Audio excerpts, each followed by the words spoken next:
Well, it's a pleasure to welcome Peter Ford, who I knew when he worked in Montreal. We did a couple of projects together, and then a few weeks ago, Peter got in touch with me from jolly old England, where he's back living in his native England, and said that he put together this beautiful book, which you can see in the background. Let's just start off, Peter. Tell us about this beautiful book, which I have a copy of. Oh my goodness me! I think we better just go back to my occupation. I was a British diplomat for 27 years. I served in 8 different countries, one of them being Ukraine and Kyiv, where the embassy was in Kyiv. I did a 6-month tour of duty there originally.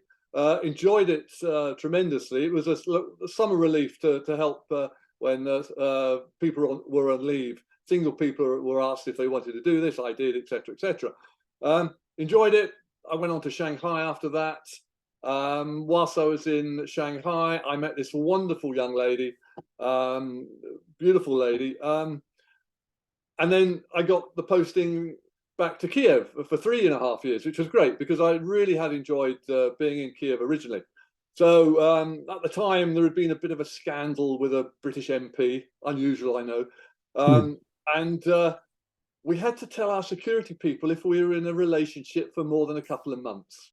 Now, of course, me being the honest broker that I am, I phoned them and said, look, I've met this wonderful, I'm in Shanghai, I'm at the British consulate in Shanghai. I was building up the immigration section there. Wonderful lady. She said she'll come back with me to Kyiv. I've known her for a couple of months now. Now, the gentleman on the other end was lovely. Northerner, great sense of humor, just went quiet, the line as if it was dead. So I said, are you okay? Oh, no, she's not Chinese, she's Canadian. Now, not being disrespectful to Chinese, but obviously communist country, etc., a British diplomat, where have we seen this before, sort of thing. So anyway, she came with me. She's the Canadian link, i.e. from the 10 years we spent in Montreal. 3.5 years in Kyiv, loved it, enjoyed it, good times, bad times, full of life, usual sort of thing. So when the devastation of Putin crashing into Ukraine and all the terror that he's unleashed, I thought I wanted to do something. So being a creative person, yes, I can send money, fine, but I wanted to do something that could also give something back or give the impression of my Ukraine, not my Ukraine, but the Ukraine I had seen and lived for nearly 4 years. So the book is 222 pages, 300 color pictures and black and white pictures of me in Ukraine or me photographing in Ukraine. Now, before you think it's a happy, snappy sort of book from someone with his little Polaroid out, oh, Polaroid, sorry, younger listeners, Polaroids were a form of camera years ago. I, by then, had already covered a World Cup in Australia, cricket. I'd already worked for the South China Morning Post as a freelance photographer. So, and I'd done 4 years in Karachi, where I'd made every mistake possible and basically learnt the trade. So by the time I got to Kyiv, in my humble opinion, I think I could hold a camera and take a picture. So far, people have said they think that's a fact. Yes, I can take a picture, and they enjoyed them. But I just thought, by showing this book, it's daily life in Kyiv. It's the man in the butchers. It's well, Shevchenko, a very famous footballer. I covered a lot of sport for Associated Press. I freelanced for them whilst I was there. Covered everything: markets, celebrations. I went to Chernobyl for a day. I covered every facet of life I could find. The ballet, I love ballet, and I was allowed in. And they made great friends with me. I was allowed to do the rehearsals, the performances, and fashion as well. I met a wonderful lady. In fact, the BBC interviewed me, and we actually did a Zoom link with her in Kyiv and the sort of hell that she's been going through. But she was one of the models we used in some fashion photographs we did for a well-known Ukrainian designer. So it's everything. I'm hoping that you will find something in the book that you really like. So when did you decide to actually go ahead? And this book is a heavy, large coffee table book. It's a real beauty, a beautiful material in terms of the publishing.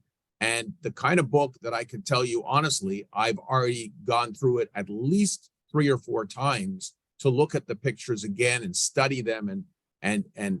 So first off, when did you decide to actually go ahead and publish a book?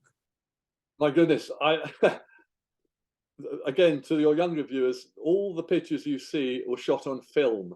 That's the sort of thing we ran through cameras, not digital, film. So I started looking through my negatives. I got boxes of these negatives. As I said, 8 postings. So up until Kyiv, it was all film. And then I talked to some people, a few photographers. I've got a great friend of mine. He's the chief photographer at Associated Press in Kyiv now. And everyone thought, well, yeah, why not a book of Kyiv as I saw it? Moments in time, basically, was what we were looking at. So I started going through the negs, scanning them, cleaning them, whatever. And I was beginning to realize that actually I had something here. You know, out of the 300 pictures we chose, or I chose for the book, I've had to discard many, many more, you know, to get it into a viable product, etc., etc. So I'm proud of it. I'm pleased with how we got to where it was, or where it is now. Photographers, they've been very, very encouraging and suggested it was a good idea. And, you know, it sort of, it ticked the creative box. Yes, I can give money. Yes, I have given money. In fact, my tax dollars, or tax pounds, I'm in England now, my tax pounds go to the British government and they send aid to Ukraine. I was very keen in my book to be creative, but also for humanitarian aid. I did not want my money from the book to go to weapons. That's for the British government to do. So all the money that comes in from the book, and it's non-profit, it's just basically how much it costs to produce the book, and the rest goes to the Rotary Club of Walsall, or the Walsall Rotary Club, and they actually drive medical aid in from Poland into Ukraine, and they're a registered charity, which gives you the kudos that is needed for this sort of thing. So, you know, one of the things I noticed when I looked through the book, and there is some reading because there's some descriptions. I mean, obviously, like everybody else, I'm so disturbed by what I've seen. Now, you were based in Kyiv, but I imagine you went to other parts of the Ukraine over that period of time. So what are, you know, we see the images on TV. I mean, at the beginning, Kyiv was kind of untouched, but no longer. There's been a lot of bombings there, and a lot of the infrastructure is gone. So let me ask you first, Kyiv, obviously, from all your beautiful photos, this was a vibrant, beautiful capital city. What are you hearing? What is it like in Kyiv now? If you showed up tomorrow as a photographer, what scenes would you see? Kyiv, fortunately, yes, it's being pounded ever so now and again. A lot of stuff has been destroyed, but they've started rebuilding because they pushed the Russian forces away from the outskirts of Kyiv, and now even further. There's been a sort of a time, 6-8 months, where they've been able to rebuild, or been able to collate things together and improve things. So life in Kyiv, actually, it was my colleague, my friend, the model, when she was on the Zoom meeting, she said, look, Kyiv is okay. It's the smaller villages are the problem. And I said to her, well, hang on a minute, a rocket could come through your window tomorrow, surely. And in beautiful Ukrainian accent, she said, yes, that is true. You know, so yes, Kyiv is a lot better than it was. If you see the pictures now, it's coming to life more. More people are on the streets. I mean, spring's coming, summer will come. But it's the smaller places. Imagine Sutton being obliterated. Right. That's the sort of thing you're looking at now, out in the outskirts of Kyiv and other cities, other towns, is the countryside being totally obliterated, which is awful. Well, yeah, and yeah, I mean, you see it. I mean, obviously, Kyiv has been able to build back up a bit, but some of these other cities will probably never be rebuilt in our lifetime, because they've just been like completely, like you talked about Sutton. It could be, you know, just like a municipality being just totally wiped out with everything. I mean, schools, stores, everything. And it's deliberate. There's no, oh, that was accident. No, this is deliberate targeting, Yes. which is Yes. even worse. And we Yeah. all know about, war crimes, etc., etc. But no, this has been calculated.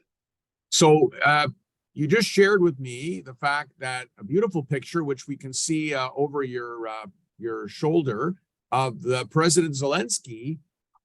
So tell me about this. He has a Oh my copy of the goodness. book. He has a copy of the book, and we have a picture of him looking at it. So first off, how did you get him a copy of the book? That's the first question. Michael. You should have seen me yesterday. The state I was in yesterday when this popped up in my email feed. Okay, right. My good friend Efrem Lukatsky, AP chief photographer in Kyiv, he wrote the foreword to the book, and it's a fantastic foreword. I didn't give him any hints. Some of the stuff he's written is very moving, and I'm very proud of that. I'm very proud of him and whatever. And I wrote to, I know the head of AP Pictures down in London, and I just phoned him up and said, look, is there any chance we could get a picture to Efrem? He's done the forward, a book to Efrem. He's done the forward to blah, blah, blah. Do you have people going out to Kyiv at all? Now, I didn't know this, and I'll explain this in a minute. He said, yeah, we do actually. Someone's going out at the weekend. So I thought, oh, okay, thanks, Brian. I arranged it all, blah, blah, I'll post it down to him. And I thought on it. I thought, well, if we can get one book to Kyiv, maybe you can get a second one for Zelensky. You know how you dream. So I went it back, and he said, yes, not a problem. Now, in hindsight, now I know a few facts. I can see why he was so happy or had no problem with it. Because unbeknownst to me, AP, Associated Press, had agreed to take a journey with the president to Sumy. And they were going to do some interviews with him and some pictures, etc., etc. So it was no problem taking a book to him. And Efrem gave it to him. Apparently, he looked at it and said he liked it. I mean, I'm hoping to get a fuller readout eventually. But yes, and then I get the picture of him holding the book, and I'm like, I'm crying. Yeah, I'm sure. The president of Ukraine is looking at my book. Yeah. So yes, I was stunned basically, and very pleased, obviously. And as you see in the picture here, it's going to be used. Maybe we could get a copy to Prime Minister Trudeau and Premier Legault. You never know. Mike, give it a go. Give it a go. Yeah, we'll see what we can do on that. Now, the chapters. I'm looking down at the book right now. Interesting. You chose the topics. There's chess, politics and protest, fashion, Chernobyl, as you said, in April 1999, sport, people and pets, musicians, celebrations, architecture, Babin, blessing the Dnipro, Hydro Park, ballet, St. Cyril's Church, and Romany. And notice that when I saw the scenes from Chernobyl, it looked like what we're seeing now on TV with the devastation of towns in Ukraine. Those pictures, when I had to do a double take to say, are those pictures that were just taken? And that's what it looked like decades ago. Well, absolutely. The occupants of Pripyat, which was the city town, whatever you want to call it, that populated the workforce at Chernobyl. They were told, pack a bag, overnight bag. You'll be going away for a day or so, and then you'll come back. They never came back. So you're talking about a town that was people upped and left, and it's literally you're walking down the town and you see posters from 1986 and celebrations from that time. The hotel. Now people have. It was 13 years after when I went there. People had been in and done various things and taken stuff out, but very much similar to, as you say, a bombed out, desecrated sort of town. Yeah. But I do have just a lighter note for that. I went with a wonderful Ukrainian actor. He's a bit of a star in his own mind, I know, but he's also very good in his own right. And I'm walking down the high street. He disappeared. I'm walking down the high street looking at this sign, and suddenly I hear this beautiful piano music coming from somewhere. And you imagine it's silent, and then suddenly you can hear, and you're like, "Oh my goodness, where's that coming from?" So I went to follow the sign, and he'd found a piano in a flat in one of the high rises and was merrily playing Bach or whatever it was. Wow. Crazy man. So, you know what? I'm really fascinated with the work you've done in the diplomatic service. And I've always wanted to ask someone this question. I can ask it to you. So first off, tell me, what was your job at the British Embassy in Kyiv? What did you do? Right. Okay. Well, at my level, things were split into various things. One was management, running embassies. One was immigration work, because at the time, immigration was done between the Home Office and the Foreign Office. So as a Foreign Office person, I was taught how to interview people. And at my level, that was what I did for a couple of years. And Kyiv that was my job. I was in the immigration section. And again, a very interesting, very funny story. In my book, there's a couple of pictures of Vladimir Klitschko. Now, his brother is the mayor of Kyiv. We were trying originally to get the book via the British Embassy to his brother. But they didn't seem to think they were in a war zone and thought I could post it to them. Weird. Anyway, I didn't bother with that. As I said, he had a title fight and was in the book. Now, I'm literally in the British Embassy in the consular section, consular section, and we had these big windows. And I'm sort of working on the computer, and suddenly, as if the whole lights went out, and I look up, and they're the Klitschko brothers looking down, because they're huge, looking down, taking the light away from the window. And I'm like, oh, hello, what are you doing here? And really nice guys. We had a laugh, whatever. They'd come in to renew their 2-year visas. Oh my gosh. Wow. Yeah. And I said to them, guys, you didn't need to come in. We know who you are. But they said, oh, we wanted to come and see what goes on here. I thought, oh, okay. And they gave me a lovely signed poster and invited me to one of their title fights, which I couldn't go to. But yeah, no, very, very interesting. So immigration in Kyiv. From there, I went on to Georgia, Eastern Europe, Tbilisi. And there I was doing management, which I preferred. I did like management, basically running an embassy, making sure that things were paid, people were paid, boom, boom, boom, making sure housing was okay. We'd have to go and select housing for diplomats and, negotiate contracts, etc. That was more my forte as I progressed in my career. And then from there, I went to Angola, Luanda, and we adopted, this all relates to the Canada connection.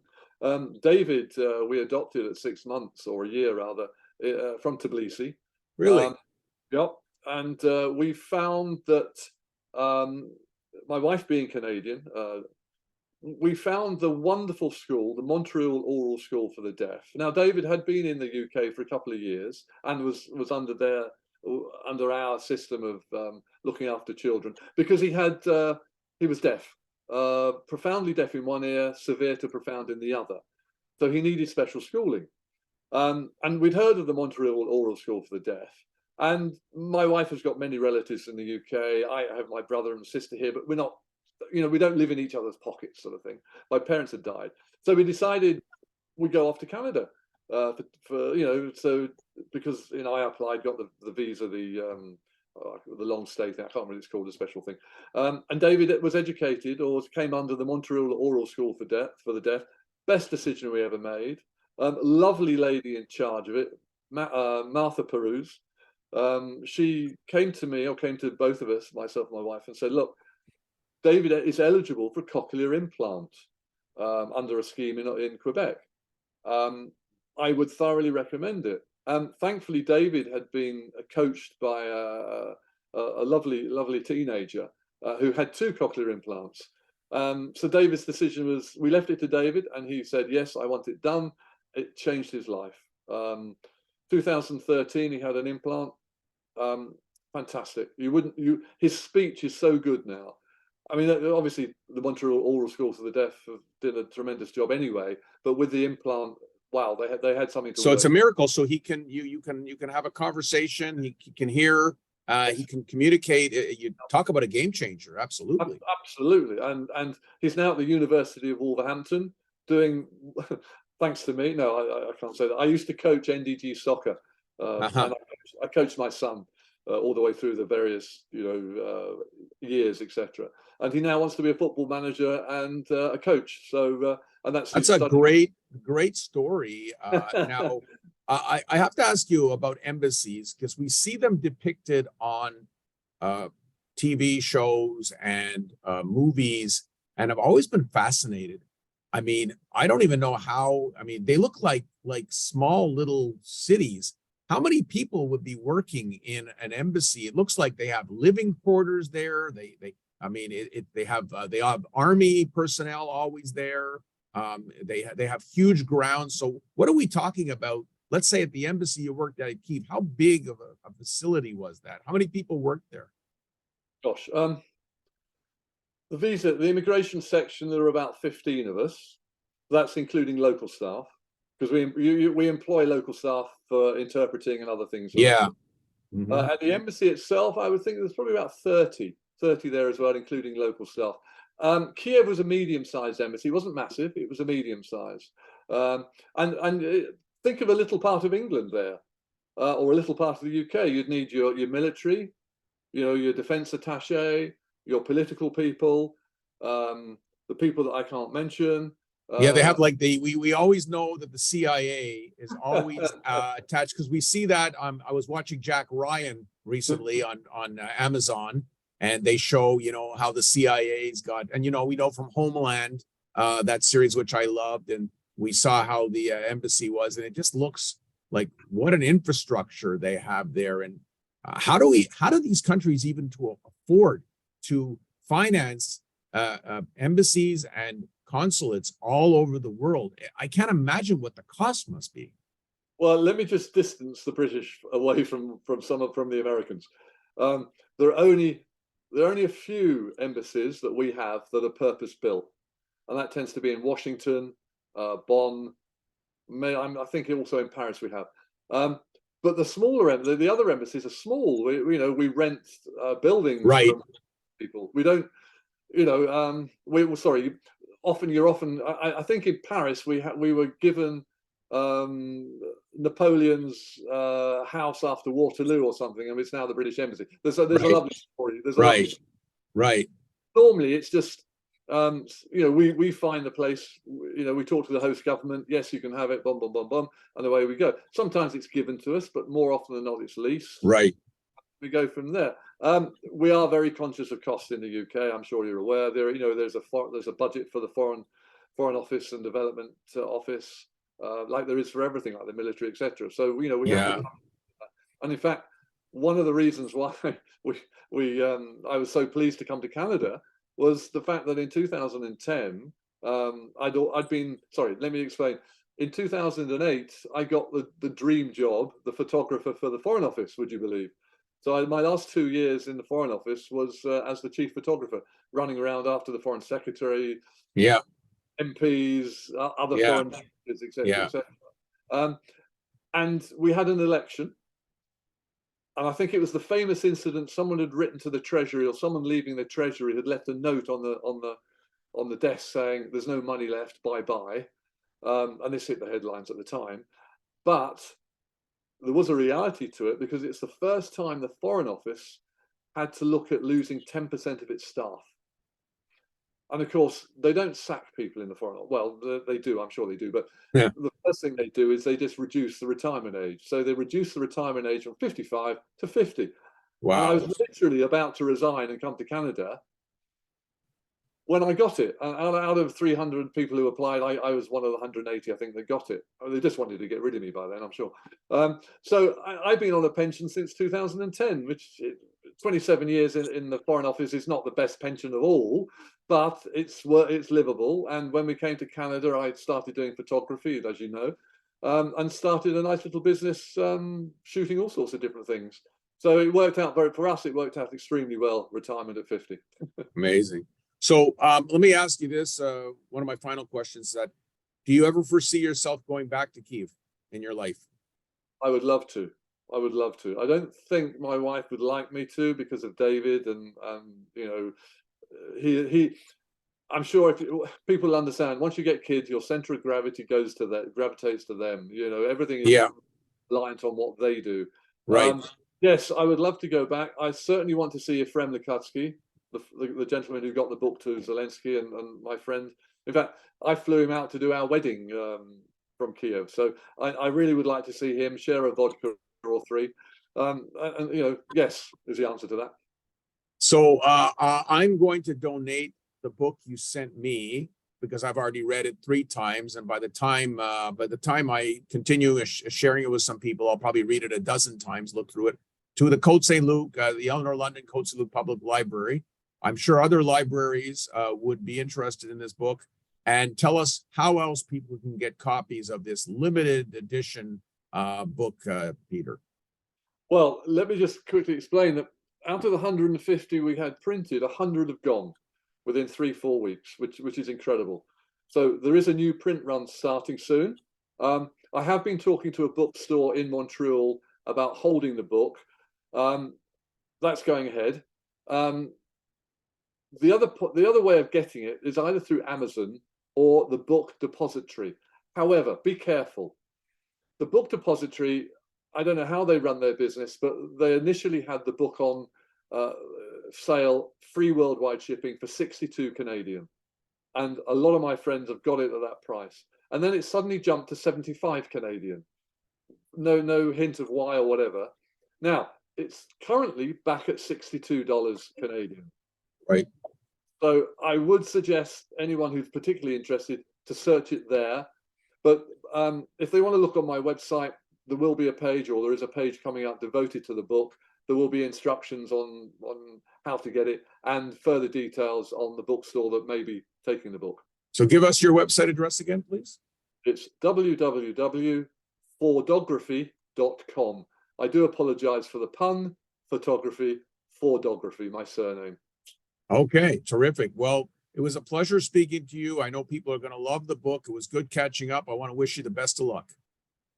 Mike, as always, it's a pleasure talking to you, and it's lovely to see you again after a fair number of years. Great having Peter Ford as my guest.